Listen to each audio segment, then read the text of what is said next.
जावेद खत्री साहब, इन्होंने बड़ी बड़ी शादियों के खाने बनाए हैं। ये जो पीछे बैठे हैं इनके हेल्पर है, शमीम भाई नाम है इनका। तो ये जहांगीर भाई की शादी का खाना पकड़ा है। और अच्छा, इसके साथ ही इसका अतीका भी है इनका। अच्छा, ये जहांगीर साहब को देखिए आप, ये जहांगीर साहब आ गए, ये हैं जहांगीर साहब।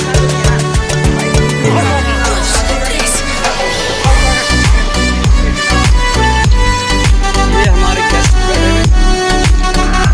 ये चाचा मुनीर साहब है, ये हमारे फर्स्ट गेस्ट हैं और हमारे मौजूद मेहमान हैं। दूसरे हाँ, चीफ गेस्ट, सॉरी ये माजूद चाहता हूँ, चीफ गेस्ट साहब बैठे भाई। और इनके बैठने का स्टाइल को देखिए, आप समझ सकते हैं कि कितने बड़े चीफ है। दूसरे नंबर पर बात है ये भी नहीं, ये साहब। और एक दूसरे चीफ गेस्ट है, मिनी चीफ गेस्ट। और उसके बाद स्मॉल चीफ गेस्ट। आज के लिए इतना काफ़ी है।